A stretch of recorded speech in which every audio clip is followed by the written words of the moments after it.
Goldman Sachs is warning that General Motors and Ford will each take $1 billion profit hit from these tariffs, which means they're going to turn around, Katrina, and they're going to raise prices. Now, I know that Wilbur Ross will push back and the president will push back and say these are fractional moves, but at the end of the day, it's going to cost consumers more money. And so that's really what people are worried about. You even have Paul Ryan this morning saying he's going to be pushing back pretty aggressively today against this. And if markets continue to show volatility on it, you wonder if that does move the president on this.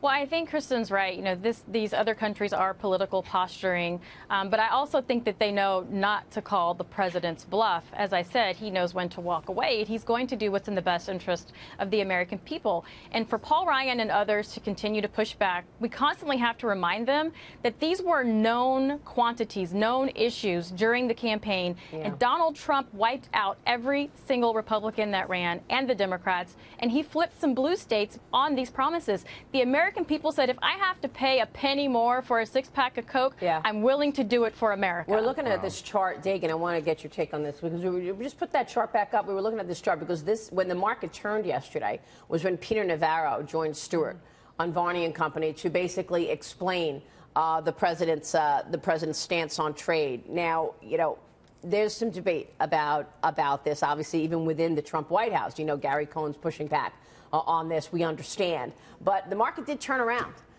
yesterday. It was down and actually traded up after we heard comments from Peter Navarro.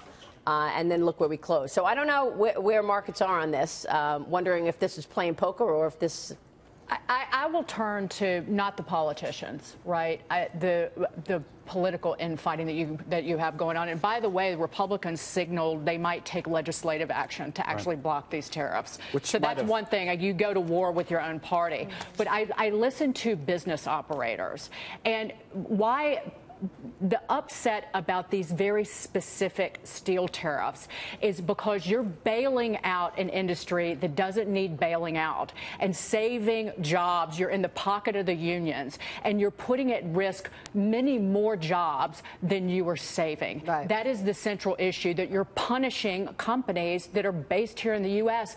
that employ people. So for all of the crowing about an American automaker saying we're bringing jobs back to the U.S., this could actually stop that and destroy jobs. So it's not just about rising consumer prices. Right. It is about hurting many more employers than you are helping the steel and aluminum. The question comes back, which is what you raised yesterday. What is the president to do by the fact that the U.S. is on the losing end of so many trade deals? You know, we were talking about there are a couple things I mean he could do. The measures that he takes could be more targeted. For example, the next kind of major trade issue that we're going to have here is going to be directly related to China, which the president says is the major problem. They've been investigating the Chinese theft or alleged theft of intellectual property since August of last year.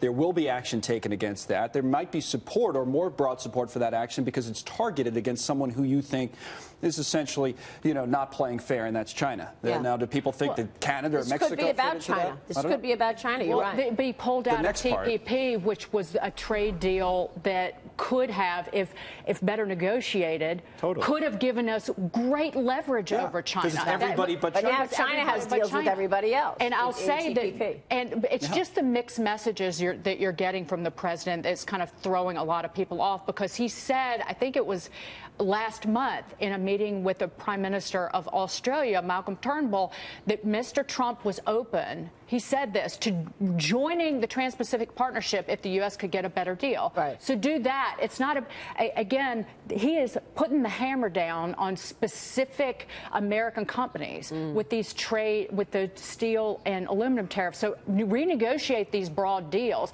That's what Americans voted him for, not destroying jobs. We'll see how markets react to this today once we hear more voices, certainly out of Congress. Paul Ryan expected to speak about this today. Meanwhile, in his other policies, Katrina, he's rolling back regulations. And now we know that several Senate Democrats are working with their Republican colleagues to roll back the 2010 Dodd-Frank law. A procedural vote expected later this morning that will allow senators to start debate on a new bill to undo parts of the Obama-era legislation.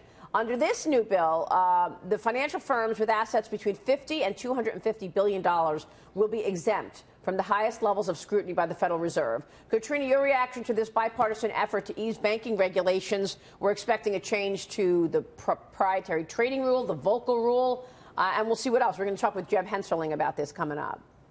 Well, I think anytime we can roll back any of the restrictions and regulations from the Obama administration, it's a win for America. But if I could just address Dagan's last point on talking about the companies that are being affected by the tariffs. The president met with the CEOs of several of these companies, and they discussed tariffs and quotas. And this is what came out of that meeting. This is something that he feels you're talking about is the best aluminum way. and steel companies. Right.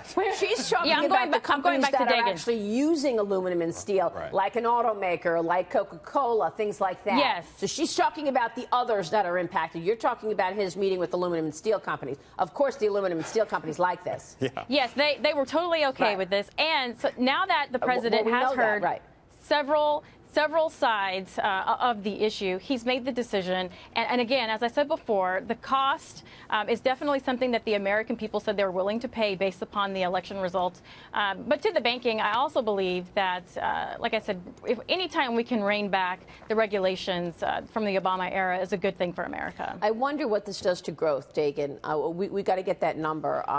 We're all about growth on this program. If we could figure out what these tariffs mean for those companies you're talking about that are inputting, that are using aluminum and steel, and whether or not that's shaving some growth, what that means for overall growth. The Wall Street Journal has another editorial today, and we'll get into it as the show rolls on, but it will erase these tariffs. Just the tariffs would erase 146,000 jobs, and that doesn't include retaliation from other countries. So I'll talk about that as it moves on. All right, we'll talk more. Katrina Pierson, thank you. If I could just do one more thing, Maria. The tariffs on washing machines and solar had the opposite effect. They're now manufacturing in the United States. All right, Katrina, thank you.